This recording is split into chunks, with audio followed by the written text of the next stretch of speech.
나이 50이 가장 힘든 시간이잖아요. 그러나 버텨온 그 시간을 스스로에게 칭찬해 줬으면 좋겠어요. 잘 살았다. 그만큼 버텼으면 괜찮다. 이제부터는 자기를 위해 조금 이기적으로 살아도 괜찮아요. 그러기 위해 제일 중요한 게 있어요.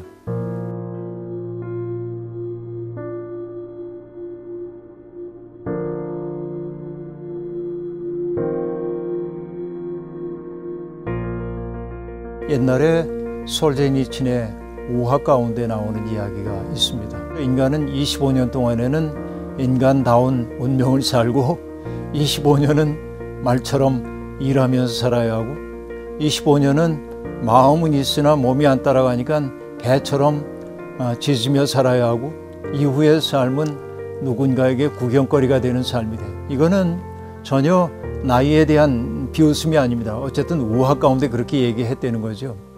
우리의 인생의 과정을 보여주기도 해요. 사실은 청장년의 삶이라고 하는 게 얼마나 고단한지 모릅니다. 직장에서 떨려나지 않기 위해 노력해야 되죠. 가족들 건사해야 되죠. 남성이든 여성이든 모두 힘겨울 수밖에 없어. 그러면 돈도 없고 즐기지도 못했고 내 인생이 쭉정이처럼 텅 빈 것 같아. 그러나 버텨온 그 시간을 스스로에게 칭찬해 줬으면 좋겠어요. 잘 살았다. 그만큼 버텼으면 괜찮다. 부모님을 모시기도 했고 또 자식들 건사하고 그게 남은 거죠. 그러니까 일단은 그렇게 스스로에 대한 생을 긍정하는 마음이 있었으면 좋겠다 하는 생각이 일단 들고요. 그 다음에 이제 속상한 게 뭐냐면 인생을 좀 즐기며 살았으면 좋겠는데 너무 허리띠 졸라매고 즐겨야 할 때 즐기지 못하고 오늘까지 왔다. 이게 우리의 잘못된 삶의 방식 때문에 그러긴 해요. 행복을 언제나 미래의 부분으로 남겨두고 우리가 사는 경향이 있죠. 순간순간 우리에게 주어져 있는 인생의 때를 누리며 사는 연습이 우리에게 잘 되어 있지 않아요. 어쨌든 후회스럽지만 지나간 과거는 돌아오지 않습니다. 근데 누리지 못한 삶은 우리 속에 그늘로 남아요. 이거를 뭐라고 얘기할 수 있냐면 어른들의 내면 속에도 상처 입은 어린아이들이 있거든요. 잘 놀고 싶었고 즐기고 싶었는데 하지 못한 거. 상처 입은 어린아이들을 달래줄 필요가 있습니다. 이제부터는 자기를 위해 조금 이기적으로 살아도 괜찮아요. 저는 그렇게 생각해요. 열심히 일했어요. 그러니까 다소 이기적으로 살아가도 괜찮다 하는 생각이 들고, 그러나 문제는 뭐냐면 그렇게 살려는데 돈이 없어. 슬프죠. 돈으로 얻을 수 있는 행복이라고 하는 게 분명히 있어요. 돈이라는 게 주조된 자유 그러거든요. 도스토옙스키의 말입니다. 우리를 자유롭게 하는 것처럼 보여요. 돈으로 할 수 있는 일들이 많아요. 근데 그게 없어. 그러면 없기 때문에 불행하다고 여기며 살아야 되나? 돈 없이 행복한 삶의 방식들을 찾아야 돼. 그것은 뭐냐? 우정의 공동체를 만드는 일이 무엇보다도 중요하다. 나의 고단한 마음을 함께 나누고 괜히 만나기만 해도 껄껄 웃으며 지낼 수 있는 사람들, 정말 보기만 해도 마음이 즐거워지는 우정의 공동체 만들어야 되고, 그 다음에 삶의 중요한 것은 보람이 있어야 사는 것인데 나의 경험을 누군가에게 나누어 줌으로 보람을 느낄 수 있는 일을 찾으면 참 좋겠어요. 제가 좋아하는 프랑스인 신부님이 계신데 아베 피에르라고 하는 분입니다. 그분은 엠마우스 운동이라는 운동을 벌였어요. 엠마우스 운동은 집 없는 사람들에게 살 거처를 마련해 주는 운동입니다. 그 일을 열심히 하고 있을 때인데 어느 날 누가 달려오더니 큰일 났다고 그러는 거예요. 아무개가 자살을 하려고 그래요. 그래서 이 아베 피에르가 열심히 달려가 봤습니다. 왜 생을 포기하려고 합니까? 그러자 그가 자기 이야기를 꺼냅니다.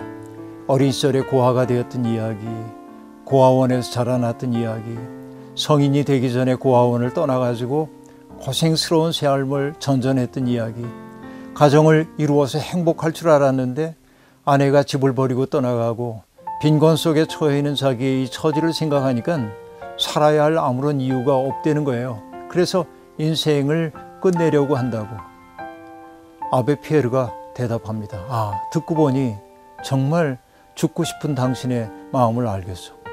그런데 기왕 죽기로 작정을 했으니 죽기 전에 나를 좀 도와주지 않겠소?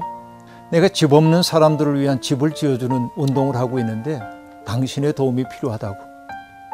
그 사람은 죽기를 포기하고 피에르를 도와서 이 엠마우스 운동의 초창기 멤버가 됩니다. 나중에 그는 회고하듯 이야기합니다. 그때 아베 피에르가 자기에게 와서 훈계를 놓는다든지 돈 몇 푼을 지어줬다면 자긴 죽었을 거래. 그러나 그분이 와가지고 나를 도와달라고 얘기했기 때문에 자기의 삶에 의미가 발생했고 그 일을 하다 보니까 내가 살아야 할 이유를 발견하게 됐다 하고 말합니다. 돈으로 할 수 있는 일이 적다 할지라도 내가 가지고 있는 경험, 내가 가지고 있는 여러 가지 가능성들을 가지고 나보다 더 어려운 처지에 있는 사람들을 돕는 그런 일에 나선다고 한다면 돈이 주지 못하는 만족을 누릴 수 있지 않을까. 그러기 위해 제일 중요한 게 있어요. 건강 잃으면 다 잃어버리기 때문에 자기의 건강을 유지하기 위한 노력을 게을리하면 안 됩니다. 저는 충분히 가능하다고 생각을 해요. 예를 들면 요즘 SNS에서 좋아요 누르고 그렇죠, 한마디 하고 이렇게 이제 공동체들이 만들어지는 일들이 온라인상의 만남이기도 하지만 충분히 교감하고 소통하는 이 일이 나이가 들어도 가능하다는 생각이 들고 마음을 열어야 하죠. 제가 요즘에 하고 있는 일 가운데 하나가 신문이나 잡지에서 좋은 글을 읽었어. 그럼 이전에는 참 좋은 글이네, 내가 도움이 좀 됐어, 그랬거든요. 요즘은 저는 가급적이면 아는 사람인 경우에는 거기에 반응을 합니다. 오늘 쓴 그 글 정말 공감했다고 얘기를 해요. 간단하지만. 그러면 나 또한 글 쓰는 사람이니까 누군가가 그런 반응을 해주면 마치 우리가 글을 쓴다든지 어떤 메시지를 바라는 것은 병 속에 메시지를 담아가지고 강물 위에 띄워보내는 것과 같은데 어떤 사람이 그 병을 건져가지고 메시지를 읽고 거기에 공감하고 내 삶에 도움이 되었다고 말할 때 이 편지를 쓴 사람은 보람을 느끼거든요. 이렇게 서로에게 반응해 주는 일을 통해서 공감의 울타리들이 만들어지고 우정을 나누는 가능성이 생긴다고 보고요. 특별히 교회에 속해 있는 사람들은 우정의 공간 만드는 일이 어려운 일은 아니라고 생각해요.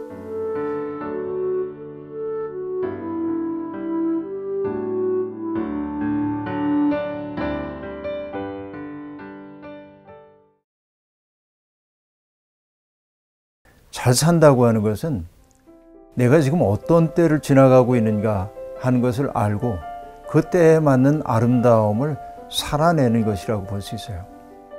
전도서 기자가 우리에게 들려주는 때가 있죠. 인생엔 모든 것이 다 때가 있다는 겁니다. 심을 때가 있으면 거둘 때가 있고 세워야 할 때가 있으면 허물어야 할 때도 있는 거고 만날 때가 있으면 헤어질 때도 있는 것이죠. 그런데 전도서 기자가 기가 막힌 얘기를 해요. 하나님은 모든 때를 아름답게 만드셨다.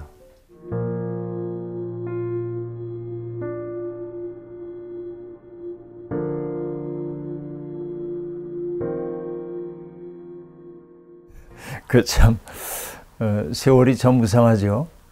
세월이 무상하고 지금까지 어떻게 살아왔나 싶기도 하고 우리가 야곱 생각이 나는데 애굽으로 내려가가지고 바로와 만나는 장면이 나오는데 노인장 나이가 어떻게 되십니까? 이제 그렇게 묻자 130년의 세월을 살아왔는데 험악한 세월을 보냈나이다. 그렇게 말하죠. 이게 아마 자기 인생에 대한 정리일 거예요. 누구나 다 사는 거 쉽지 않죠. 난 꽃다운 시절이 다 지나갔어 하고 부러워하기도 하죠. 살다 보면 주름도 생기고 또 흰머리도 생기고 이걸 이제 아쉬워하는 사람들이 있습니다. 그럴 수밖에 없어요. 가장 아름다운 때는 잠깐이니까 나머지는 그렇지 않은 시기들을 견뎌내야 하거든요. 세상에 있는 모든 것들이 왔다가 갈 수밖에 없어요. 안 간다면 문제겠죠. 시편 시인도 얘기하거든요. 하나님이 우리에게 주셨던 숨을 거두어 가시면 우리는 다 흙으로 돌아갑니다. 그러나 하나님이 숨을 다시 불어넣으시면 우리는 다시금 살아납니다. 이렇게 말하거든요. 그러니까 시간 속에 살고 있는 사람들에게 나타나는 변화의 징조, 이것을 거부하는 것은 어리석음이죠. 아쉬울 수는 있어요. 그러나 그걸 거역할 수 있다고 생각하는 것은 일종의 어리석음이라고 볼 수 있는데, 세상에서 제일 어리석은 사람은 자기의 때를 알지 못하고 사는 사람입니다. 자기 때가 있거든요. 아이 때는 아이다워야 하고, 그렇죠? 또 청년들은 청년다워야 합니다. 오늘의 슬픔은 뭐냐면 아이들이 아이답게 놀고 성장해 갈 수 있는 가능성을 박탈당하고 있다는 거죠. 청년의 특색이라고 하는 것은 나는 불온함이라고 생각해요. 기존의 가치관 이런 것들을 부정하고 그리고 새로운 이상적인 가치관을 지향하는 것인데, 오늘의 젊은이들은 너무 길들여졌단 말이죠. 어른들이 만들어 놓은 가치관 속에서 살아남기 위해 버둥거리고, 그렇죠. 장년들도 원숙해지지 못하고 경쟁 속에서 이렇게 살게 되고, 노년도 이제 똑같은 상황 속에 되는데, 정말 슬퍼해야 할 것은 뭐냐면 자기의 때에 맞는 삶을 살지 못한 것을 슬퍼해야 한다 하는 생각이 들거든요. 전도서 기자가 우리에게 들려주는 때가 있죠. 인생엔 모든 것이 다 때가 있다는 겁니다. 심을 때가 있으면 거둘 때가 있고, 세워야 할 때가 있으면 허물어야 할 때도 있는 거고, 만날 때가 있으면 헤어질 때도 있는 것이죠. 그런데 전도서 기자가 기가 막힌 얘기를 해요. 하나님은 모든 때를 아름답게 만드셨다. 그러니까 그 때에 맞는 아름다움을 살아내는 게 지혜로운 인생이에요. 하나님이 인간에게 과거와 미래를 생각하는 감각을 주셨다는 거예요. 그러니까 우리는 과거를 회상하고 미래를 내다보면서 살죠. 그러나 인간의 한계가 있어. 어떤 한계냐면 그 모든 것, 하나님이 하시는 일에 결국을 다 알 수는 없어요. 이게 인간의 한계이죠. 그래서 잘 산다고 하는 것은 내가 지금 어떤 때를 지나가고 있는가 하는 것을 알고 그 때에 맞는 아름다움을 살아내는 것이라고 볼 수 있어요. 나이가 든다는 것은 성장은 그치지만 성숙해져야 되거든요. 나이가 들면 원만해져야 하거든요.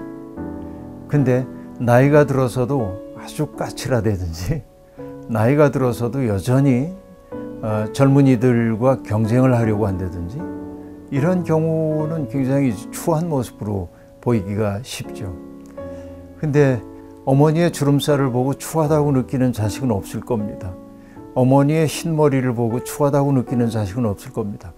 왜냐하면 그 흰머리와 주름살이 자식들을 위해서 헌신해왔던 세월이 만든 훈장임을 알기 때문에 그렇죠. 그럼 그렇게 볼 수 있는 눈이 있다고 한다면 검버섯조차 고마움일 수 있는 것이죠. 그래서 자기의 때에 맞는 아름다운 인생을 살면 참 좋겠다. 백발의 때가 오는구나. 이 때에 맞는 아름다움이 뭘까? 주름살의 시기가 왔구나. 이 주름에 걸맞는 인생을 내가 살고 있는가? 이 고민들을 좀 해봤으면 좋겠는데요. 자기를 아껴야죠. 너 애썼다. 애쓰는 흔적이 있다. 다만 이제 그 속에 빛이 깃들기를 바라야죠. 중세시대의 성화를 보면 후광들이 있잖아요. 그게 이제 내면의 빛을 드러내기 위해서 외적으로 드러내는 방식인데, 예쁘진 않은데 근데 보는 순간 마음이 환해지는 사람이 있거든요. 그건 내면 속에 있는 것들이 밖으로 나오기 때문에 그렇다고 볼 수 있죠. 방식은 없어요. 그냥 그 존재 그 자체가 저 사람 참 따뜻하다. 사람들을 대하는 게 참 정답게 대해주는구나. 저 사람 또 만나고 싶어. 이런 것들이 그 속에 있는 빛이라고 생각을 해요. 사실 또 만나고 싶은 사람 있잖아요. 만나고 나면 내 마음이 시원해지는 사람. 만나고 나면 나를 잊게 되는 사람. 이런 것들이 빛이 있는 사람이라고 볼 수 있겠죠. 그래서 우리는 내 모습이, 외모가 바뀌어가는 것을 서러워할 것이 아니라 그 외모 속에 빛이 깃들지 않는가. 내면에서부터 우러나오는 빛이 그 속에서 나오지 않는 것을 더 서러워해야 하지 않을까. 세상에는 아름다운 모습을 한 사람들은 많은데 그 속에서 거룩을 느낄 수 있는 사람들은 많지 않거든요. 우리에게 주어져 있는 목표가 남들이 보기에 외적으로 얼마나 아름다운가가 아니라 나의 모습이 어떻든지 내면 속에 있는 빛이 사람들에게 비춰져서 나의 눈빛을 보고 있는 사람들이 삶이 순수해지고 맑아지고 깨끗해질 수 있기를 소망한다면 그거 나의 잘 드는 길이 아닌가 그런 생각 드는데요.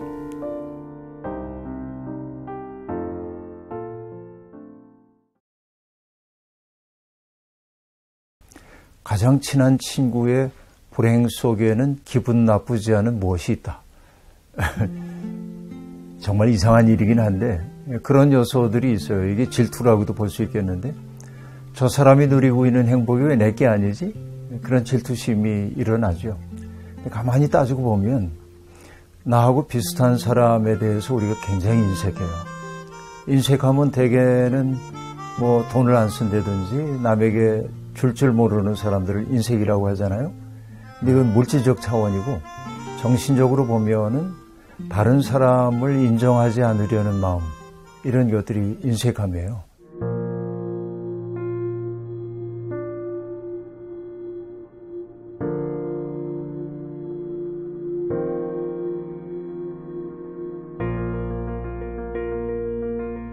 나 같아도 질투날 것 같은데요.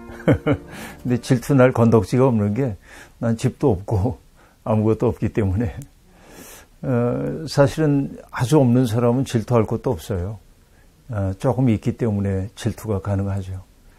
근데 이제 기독교 역사에서 인간의 아주 기본적인 죄를 얘기할 때 7가지의 죄의 뿌리를 얘기하거든요. 교만으로부터 시작돼서 이제 나중에 탐식 먹는 것까지 이르는 7가지인데 그 가운데 하나가 인색이라는 게 있어요. 인색하면 대개는 뭐 돈을 안 쓴다든지 남에게 줄 모르는 사람들을 인색이라고 하잖아요. 근데 이건 물질적 차원이고 정신적으로 보면은 다른 사람을 인정하지 않으려는 마음, 이런 것들이 인색함이에요. 근데 가만히 따지고 보면 나하고 비슷한 사람에 대해서 우리가 굉장히 인색해요. 나하고 비교할 수도 없이 정신적으로 높다든지 이런 사람에는 우리가 흔쾌히 박수를 보내는데 사실은 친구가 잘 된 거 보면은 그렇게 흔쾌하지 않죠. 임마누엘 칸트가 한 얘기가 있거든요. 가장 친한 친구의 불행 속에는 기분 나쁘지 않은 무엇이 있다. 정말 이상한 일이긴 한데 그런 요소들이 있어요. 이게 질투라고도 볼 수 있겠는데 저 사람이 누리고 있는 행복이 왜 내게 아니지? 그런 질투심이 일어나죠. 어쩔 수 없는. 우리나라 부동산 공화국이라고 사람들이 말하기도 하는데 사실 집 한 칸 갖는 게 인생의 목표처럼 되어 있는 사람들이 너무 많고 집을 거주하는 장소가 아니라 돈벌이의 수단으로 보고 있는 우리 사회가 상당히 슬픈 거죠. 성서의 기본적 정신은 땅은 하나님께 속해 있다 하는 거잖아요. 땅의 주인은 하나님. 우리가 잠시 여기 머물다 가는 거지 내가 땅을 만든 것도 아니고 또 그 집 속에서 영원히 살 수도 없고 그런데도 불구하고 이제 많은 사람들이 땅을 구획하고 내 것이라고 하고 이게 어쩔 수 없는 우리 세상의 모습이긴 하죠. 가만히 생각해 보면은 옛날에 우리 살던 집들이 다 소박하고 그럴 때는 별로 이 부동산에 오르고 내리기에 그렇게 관심들이 없었어요. 근데 점점 이제 모든 사람들이 그 얘기를 하고 가는 거죠. 왜냐하면은 돈이 우리의 삶을 너무 규정을 하고 있기 때문에 그래요. 돈 많은 사람들이 행복한 사람이라고 하는 신화 속에 사람들이 모두가 다 빠져 있죠. 그러나 부러워한다고 해서 현실이 바꾼다면 부러워해야죠. 질투해서 현실이 바뀐다면 질투도 해야 하겠죠. 그럴 수 없다고 한다면은 투덜거리기보다는 내 삶을 소중히 여기는 그 사람보다 가진 것은 없지만은 내 삶을 어떻게 아름답게 만들 수 있을까 생각을 하면 돼요. 근데 그러기 위해서 뭐냐면은 돈으로 획득할 수 없는 일들이 내 삶 속에 의미 있게 다가와야 하는 거죠. 푸른 하늘을 바라보면서 참 좋다 하고 말한다든지, 또 졸졸 흐르는 시냇물 소리를 들으면서 창조의 리듬을 느낄 수 있다든지, 피어나는 꽃 한 송이를 보면서 부활의 시범 보듯 바라볼 수 있는 능력이 내게 있다면, 경탄할 수 있는 능력이 있다고 한다면 나의 그 부족함, 주머니가 텅 빈 것, 이것이 그렇게 비참하게 느껴지지는 않거든요. 그래서 내 삶을 소중하게 볼 수 있는 그런 가능성의 문을 좀 열면 좋겠다. 그러나 동시에 우리가 해야 하는 건 뭐냐면, 부동산 가격이 올라와서 금방 부자가 되는 이 현실은 고쳐져야 하는 현실이거든요. 왜냐하면 가난한 사람들은 점점 집 마련하기 어렵고, 또 젊은이들도 결혼을 해도 도시에 살 수가 없고 집을 장만할 수가 없으니까 이것은 좋은 세상이 분명히 아니죠. 그러니까 우리가 제도적으로라도 이런 세상, 집을 가지고 있는 게 그렇게 자랑스럽지는 않은, 여러 채 가진 거지, 그런 세상 만들고, 집이 투기의 대상이 아니라 거주하는 공간으로서 인식되도록 하는 일이 무엇보다도 필요한 일이라고 생각합니다. 질문한 분이 부러운 그 마음은 알겠는데, 자기의 삶을 잘 살아내도록 노력하는 게 그 부러운 마음에 넘어가지 않는 비결 아닌가 생각되네요.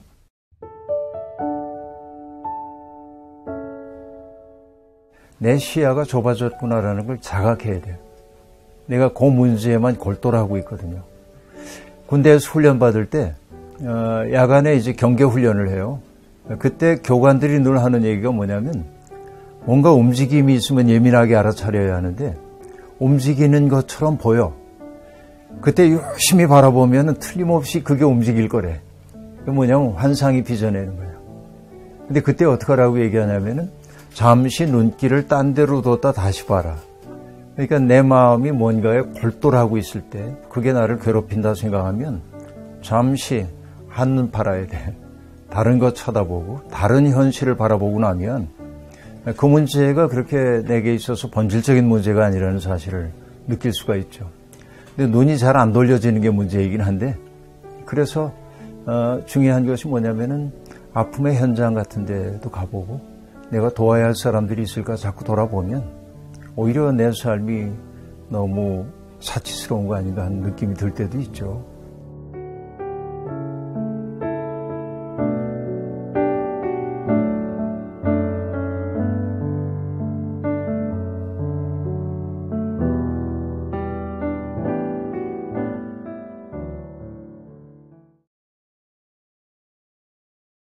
여기서 제일 중요한 거는 사회가 인정해주고 내 양심이 인정해주는 방법으로 그 에너지를 전환시키는 거예요. 이거 사실 욕구는 굉장히 에너지 덩어리거든요.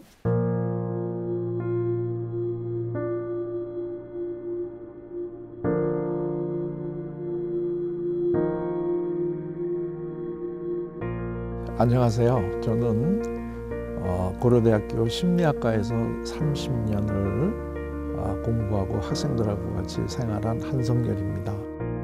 중년이 돼서 자기가 여러 가지 많은 심리적인 변화가 일어나는데 특히 많이 이제 나타나는 것 중에 하나가 외도에 대한 관심이 이제 늘어난다. 자기가 그래도 한평생 이제 도덕적으로 흠잡게 살았고, 더더군다나 자기가 신앙생활을 하는데 어떻게 외도에 대한 이러한 자꾸 관심이 가는지 너무나 괴롭다, 이런 얘기를 많이 하시거든요. 근데 이제 제일 먼저 하나 이제 얘기를 드리고 싶은 거는, 중년의 외도에 대한 관심이 늘어난다는 것 자체가 하나도 이상한 문제가 아니라는 것부터 얘기하고 싶어요. 더 이상 젊지도 않으면서 그렇다고 노인은 아닌 이런 시기가 중년기예요. 그런데 우리의 이제 대개 이 사회적인 통념이요, 젊은 거는 좋은 거고 늙은 건 나쁜 거잖아요. 그러니까 중년을 넘어가면서 가는 그 중년의 시기를 사람들이 기쁘게 이거를 맞이할까요? 아니면 가능하면 이 내가 늙은다라고 하는 사실을 가능하면 막고 인식을 안 하려고 할까요? 인식을 안 하려고 하죠. 아니야, 난 아직도 젊었어. 하는 이 반응이 제일 먼저 와요. 그러면 내가 젊었다는 거를 이제 계속 확인을 하는 작업이 들어가야 되잖아요. 그런데 누구한테서 이거를 확인하는 게 제일 효과적일까요? 예를 들면 나하고 친근한 이성이라면 같이 늙어가는 이성들이잖아요. 그 같이 늙어가는 이성이 젊다 이렇게 얘기해봐야 그게 별로 효과가 없죠. 나하고 지금까지는 별로 친하지 않았던 이성이 돼야 돼요. 아주 쉽게 얘기하면 집 밖의 이성이어야 되죠. 그래서 이 중년이 돼서 외도를 한다는 거는 단지 여기가 내가 이성에게 마음이 끌린다 이거로 보시면 해결이 안 돼요. 이 그 기본 원인이 내가 젊었다라고 하는 거를 계속 유지하고 싶고 늙었다라고 하는 거를 부정하고 싶어 하는 사실 때문에 하나의 방편으로 내가 이런 마음이 드는구나 하는 걸 일단 인정이 돼야죠. 그러면 이제 그거를 이제 해결하는 방법은, 그리고 그 마음을 어떻게 해결하느냐에 따라서 우리들의 이 성격의 성숙도가 결정이 되는데요. 이게 제일 이제 미성숙하게 행동하는 거는 그냥 자기 욕망을 행동으로 옮겨버리는 거예요. 이게 제일 어린애 같은 삶이에요. 어린애들은 어떤 욕구가 일어나면 그대로 그냥 행동으로 옮겨야 되거든요. 해피엔딩으로 끝나는 경우는 거의 적어요. 이 대상하고 결혼을 설사 한다 그래도 남겨진 이 가족들이나 그 배우자나 그 자녀가 받는 상처는 굉장히 크거든요. 그 다음의 단계로는 자기가 그러한 마음을 먹고 있다는 사실을 인정을 하면은 처벌을 받으니까 요거를 마음속 깊은데 무의식으로 내리 눌러버리고, 그러면 겉으로는 아주 그 거룩한 사람이 되죠. 전혀 그런 표정을 안 짓고 있으니까. 근데 이 사람이 내리 누르고 있는 이 성적인 욕구는 어디가 있을까요? 마음의 깊은 데 있죠. 이게 행동으로 나타날까요? 안 나타날까요? 삶에서 다양한 방법으로 이게 나타나는데, 예를 들면 내가 어떠한 그 성적인 욕구를 가지고 있는 걸 눌렀단 말이죠. 그러면 다른 사람이 그러한 행동을 한 거에 대해서 과도하게 비난을 해요. 그리고 그걸 비난하는 걸 통해서 그걸 무의식으로 내리 누른 자기 자신의 행동을 굉장히 정당화하고 소위 의인화를 해요. 굉장히 나는 신앙심이 굉장히 깊은 사람이구나라고 스스로 자기를 생각을 하는데, 이거는 일종의 자기 기만이에요. 근데 대개의 경우에 교회에 다니는 사람들이 이 정도 수준에서 머물러요. 그렇기 때문에 사실은 교회 다니는 사람들끼리 또는 교회 안에서 다른 사람을 흉보는 일도 제일 많고, 부정적인 얘기들이 사실은 교회에서 제일 많이 돌아다녀요. 그 다음에 그럼 이걸 어떻게 풀어나가야 되느냐. 이 행동에 대한 비난을 얘기하면 이거는 사람들이 안 바뀌어요. 그 행동의 밑에 있는 그 마음이 뭘까 하는 거를 받아주면, 그때부터 내가 이 마음을 그대로 행동으로 옮기게 되면 상당히 많은 사람들이 힘들어 하는구나. 그리고 결과적으로는 그래 보았댔자 내가 영원히 지키려고 하는 젊음이 지켜지는 것은 아니구나 하는 거를 알게 되고, 그 감정을 긍정적인 방법으로 이거를 옮기는데 사용을 할 수 있는 거죠. 사회가 인정해주고 내 양심이 인정해주는 방법으로 그 에너지를 전환시키는 거예요. 이거 사실 욕구는 굉장히 에너지 덩어리거든요. 근데 이걸 마치 뭐하고 똑같으냐면 칼하고 똑같은 거란 말이에요. 칼이라는 게 이 나쁜 사람의 손에 들어가면 사람을 해치는 흉기가 되잖아요. 그렇지만 이 어머니의 손에 들어가면 가족들에게 맛있는 음식을 제공하는 아주 유용한 도구가 되잖아요. 이런 문제를 자꾸 겪으면서 우리가 상담을 했는데, 맨 첫 번에는 자기가 굉장히 비도덕적인 사람이고 특별히 자기가 문제가 있는 사람이구나 생각을 하고 굉장히 걱정을 하고 상담을 받았어요. 근데 이제 우리가 이런 얘기를 같이 나누고, 그 다음에 당신이 지금 가지고 있는 그 감정이 절대로 이게 무슨 병적인 감정이라든가 비도덕적이기 때문에 생긴 건 아니고 이러이러한 심리적인 이유 때문에 이런 게 왔다 하는 걸 충분히 본인이 깨달았어요. 그리고 난 다음에 이분이 이 자기 주위에 있는 이런 걸 겪고 있는 사람들에게 이러한 거를 좀 알려주고 싶다라고 해가지고 자기가 이러한 그 중년들을 알고 있는 사람들을 모아가지고 이런 걸 알려주는 교육을 하는 이 강사로, 유명한 강사로 이거 바뀌었어요. 얼마든지 그런 사람들 우리 주위에 많죠. 이게 그래서 이제 중년의 모토는 꾸밈없이 주는 거예요. 중년은 내가 많은 소스를 제일 많이 이 자원을 가지고 있는 시기거든요. 그럴 때 이 자원을 내 자식과 같은 다음 세대가 잘 성장할 수 있게끔 얘네들을 도와줘서 얘네들이 잘 성장하는 모습을 통해서 내가 못 이룬 꿈이 계속 이어져 나간다는 느낌을 가지는 게 이게 중년을 제일 바람직하게 보내는 이러한 특징이에요. 우리가 신앙생활을 한다는 것도 바로 이러한 상태로 가게끔 도와줘가지고 나 자신도 그렇고 사회가 유용한 방법으로 어떻게 이거를 승화시키는 이 전환을 시켜주느냐 하는 게 사실은 우리 신앙생활의 요체가 되는 거죠.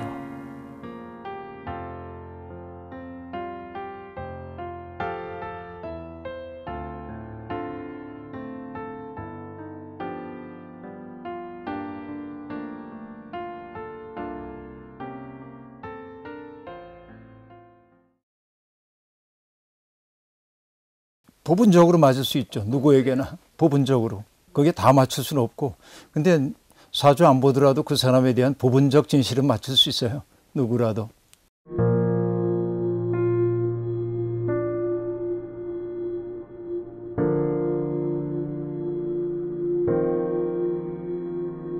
이 중요한 질문을 가지고 잘 믿고 잘 사는 법은 김기성 목사님을 찾아갔습니다. 김기성 목사님은 CBS 기독교 방송의 인기 강사이자 목회자들이 존경하는 목회자로 꼽히는 분이신데요. 목사님, 다 살아있는 질문이에요.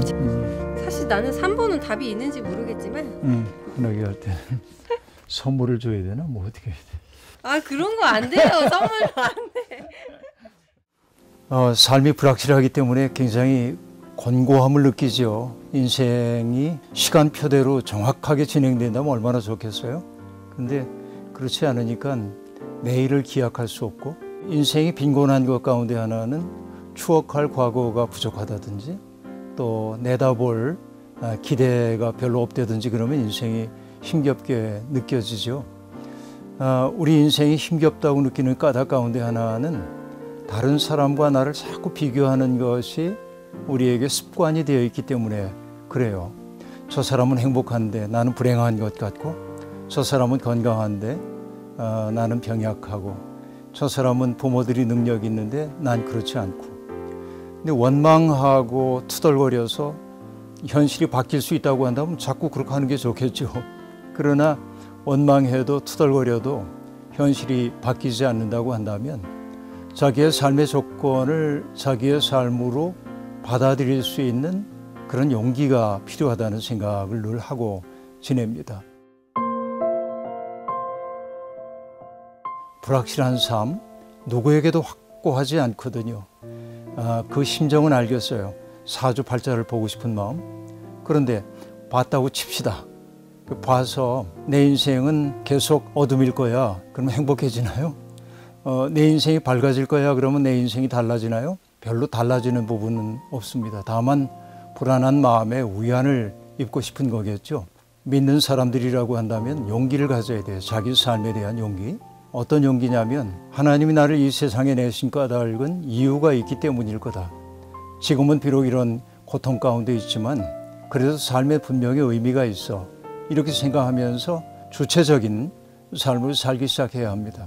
제가 좋아하는 소설가 가운데 이승우라고 하는 분이 있는데 그분의 산문 가운데 잊을 수 없는 한 문장이 있어요. 서자의 당당함이라고 하는 말입니다. 우리는 늘 적자들이 만들어 놓은 기준에 따라서 살려고 하기 때문에 적자들의 마음에 들려고 하고 그들이 바라는 바대로 내 삶을 자꾸만 바꿔가려고 하고 그러다 보니까 뒤처지고 힘겹고 그러죠. 그가 말하는 서자의 당당함은 그들의 호의에 기대지 않은 채 나 나름대로의 삶의 문법을 만들고 산다고 하는 것이죠. 저는 이것이 기독교인들에게 주어져 있는 매우 중요한 삶에 대한 태도라고 생각을 합니다. 인간은 분명히 숙명적인 부분이 있어요. 내가 남자로 태어난 것 숙명적이죠. 대한민국에서 태어났다는 것도 일종의 숙명입니다. 가난한 아버지에게 태어났다. 이것도 숙명이에요. 바꿀 수 없어요. 바꿀 수 없는 것은 수용하는 것이 지혜입니다. 그죠? 그런데 너무나 많은 사람들이 내 부모가 부자였더라면, 내가 건강했더라면, 내가 조금 더 예뻤더라면, 내가 조금 더 머리가 좋았더라면 바꿀 수 없는 것 때문에 어려움을 겪어요. 그때 운명이 우리를 장악하는 힘이 점점 세지고 나는 숙명에 갇힌 사람이 될 수밖에 없거든요. 그때 우리가 해야 할 일은 뭐냐면, 나에게 주어져 있는 삶의 조건이 숙명과 같지만 이 속에서 내가 할 수 있는 일은 뭘까? 내가 할 수 있는 아름다움은 뭘까? 이렇게 능동적으로 일을 하게 될 때 운명에 잡아당기는 힘은 줄어들고 자유의 새 지평이 우리 앞에 열리게 되죠. 하나님이 우리를 당신의 백성으로 부르신 까닭은 계획이 있기 때문이거든요. 그 계획이 뭔지는 삶을 통해 우리가 찾아갈 수밖에 없어요. 그러니까 뭔가를 봐서 위안을 얻으려고 하는 그런 마음, 이것 자체가 이미 연약함인데 사주팔자를 보기보다는 오히려 성경이 우리에게 가르쳐주는 그 능동적인 것, 너는 내 것이라 해주셨던 그 말씀 붙들고 인생의 고비를 넘어가면 어떨까?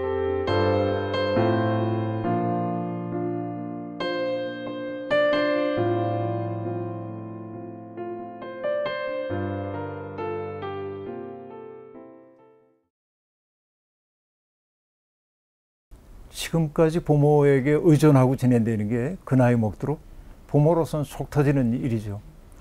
그동안 정말 자식을 위해 많은 것을 하고 싶은 거 하지 못하고 자기의 생을 유보한 채 그렇게 살아왔는데 이제 부모도 나이도 먹고 경제적 능력도 줄어들고 있는데 마음 같아서는 다 큰 자식에게 왜 무한 책임지려고 그럽니까? 이제 그만하면 됐습니다 하고 얘기하고 싶어요.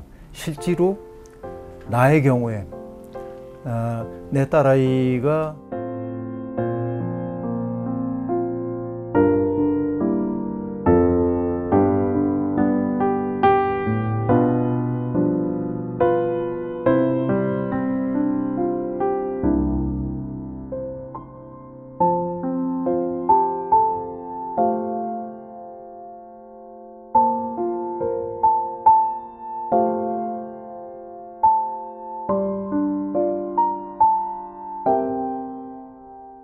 이게 오늘의 우리 사회가 안고 있는 그 아픔의 문제 같기도 합니다. 과거에 공동체라고 하는 게 살아있을 때에는 공동체들이 약자들을 품에 안고 갔거든요. 전 그게 이제 가장 아름다웠던 세계라고 보는데, 예를 들면 나 어린 시절 생각해 보면 전쟁 끝나고 얼마 안 돼서 정신을 잃어버린 사람들도 있었고 몸이 불구가 된 사람들도 있었는데, 마을은 그 사람들을 함께 품고 가야 할 사람으로 여겨서 같이 가는 거예요. 이렇게 이 공동체가 살아있을 때 그랬던 거죠. 돈이 주인 노릇하는 세상이 만들어낸 하나의 풍경이라고 볼 수밖에 없는 거예요. 우리가 공동체가 감당하고 있던 모든 일들을 다 돈으로 해결하거든요. 예전에 장례식이나 이런 거 할 때 다 집에서 하잖아요. 손님들 맞이하고 음식 장만하고 다 그렇게 했는데, 지금은 병원에서 모든 걸 다 대행해줘요. 장의사가 다 해주고 음식도 가족이나 마을 사람들은 아무도 안 합니다. 간편해진 거죠. 뭐만 있으면 돼요. 돈만 있으면 되는 거죠. 그러니까 오랫동안 지속되고 있던 공동체들이 무너지고 나면 개인들이 각자 살아남아야 하는 때가 오는 거죠. 그래서 우리 사회를 얘기하는 게 무한 경쟁 사회니 각자 도생 사회니 이렇게 말하면서 굉장히 살풍경한 일들이 벌어지고 있는 것이죠. 그러니까 오늘날 산다고 하는 것은 경쟁을 내면화하고 사는 것이죠. 내색은 하지 않아도 저 사람과 나를 비교하고, 그러니까 은근히 그 사람의 경제적 능력에 따라서 그 사람을 평가하고, 이것이 이제 우리들 내면 속에 아주 깊이 들어와 있는 하나의 질서가 되어버리고 말았습니다. 그러다 보니까 사람들은 능력 있는 사람이 되고 싶은 거죠.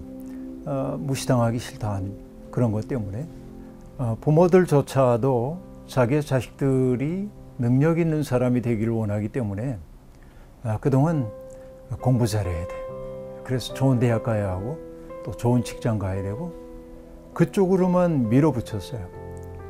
문제는 뭐냐? 인생을 향유할 수 있는 능력은 키워주지 않고 경쟁에 익숙한 사람만 만들어내는데, 사실 경쟁에서 이기는 사람은 소수이고 다수는 패배자이거든요. 그러니까 우리가 구조적으로 패배자를 만들어내는 시스템 속에 우리들이 살고 있다. 그러니까 많은 사람들이 도태되지 않기 위해서 경쟁에서 이겨야 된다고 생각하고 스펙을 쌓아야 되고 이러는 거죠. 돈이 모든 것이 되어버린 세상에 살았고, 실제로 부모들은 그런 벌판으로 자식들을 내몰았던 거죠.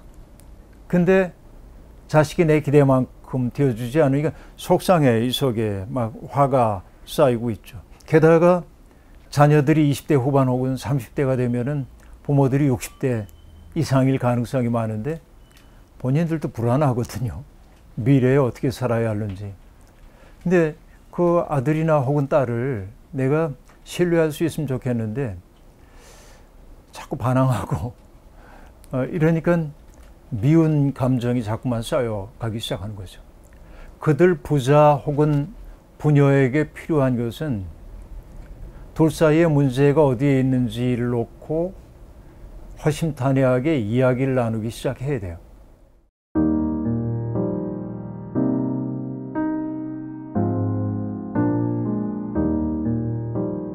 부모 자식 간의 관계가 대화의 관계여야 한다. 일방적으로 목표를 제시하고 그 목표를 향해 막 밀어붙이고, 그러니까 아이는 숨이 가쁜데도 불구하고 그걸 따르려다 보니까는 나중에 불만이 쌓이고, 이런 삶에서 벗어나기 위해서는 계속해서 자기의 꿈에 대해서 얘기 나누고, 자기가 정말 좋아하는 게 뭔지에 대한 이야기도 나누고. 그러니까 등록금을 대주냐 안 대주냐의 문제가 아니고 그들 부자 사이에 생겼던 갈등들을 푸는 일이 우선이 돼야 된다는 말이죠. 그러니까 솔직하게 얘기해야 돼. 나는 내게 이런 기대를 품고 있었다. 아들은 예를 들면 난 아버지의 그런 기대가 매우 무거웠습니다. 라든지 그런 대화를 통해서 서로를 조금 더 이해할 수 있는 자리에 가야 하고, 그래서 감정적으로 서로를 대하지 않으면서 그때 우리가 현실적으로 할 수 있는 일이 뭔지에 대한 대화를 나눠봤으면 좋겠어요.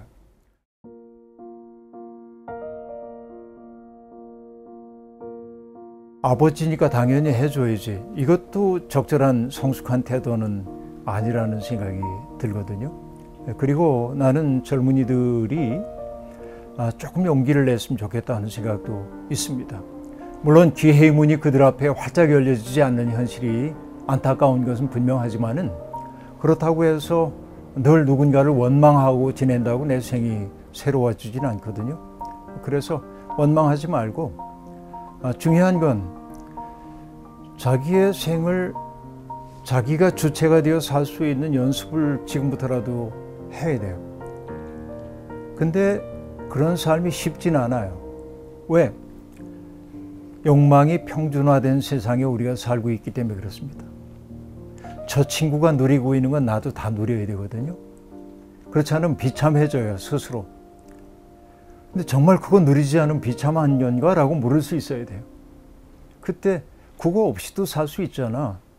그거 누리지 않아도 내 인생이 비참해질 거 없잖아. 이런 내면의 능력이 생긴다고 한다면 욕망의 벌판에서 방황할 이유는 별로 없다 하는 생각.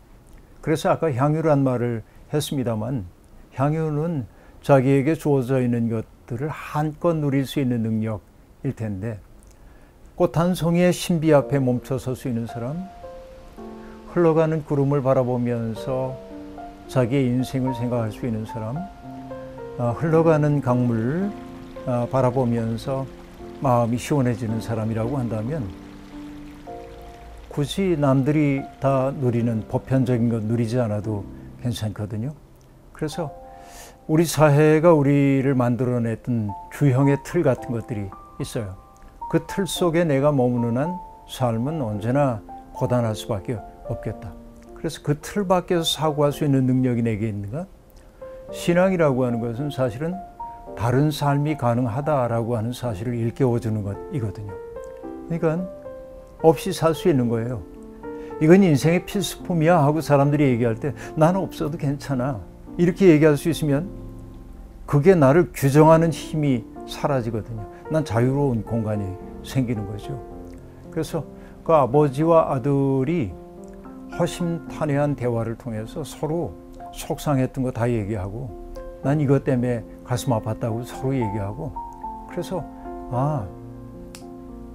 우리가 피차 서로를 받아들일 생각 없이 너무 긴 세월을 왔구나. 이것 때문에 마음 아파하고 그리고 이 자리에서 현실적으로 할 수 있는 일이 뭘까? 그런 후에 그런 지원할 것인가 말 것인가의 문제는 그런 후에 결정해도 늦지 않다. 그 생각이 듭니다.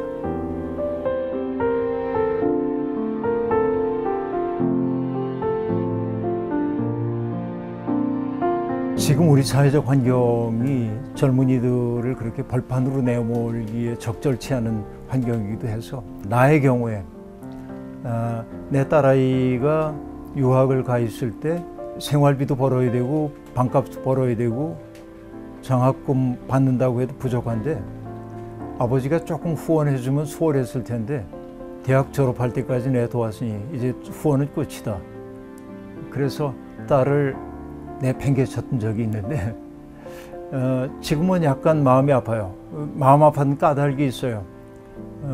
제 딸이 아르바이트 하다가 사고를 당해가지고 어려움을 겪었기 때문에 그 마음 아픔이 내게 있는 건 사실이에요. 그러나 객관적으로 얘기할 수는 없지만 나는 내 자식들에게는 결혼하는 것도 자기들이 알아서 하는 거고 그렇게 했어요. 어떻게 생각해 보면은 불가능한 일일 수도 있지만 그래도 자기들 인생 자기들이 책임지는 거니까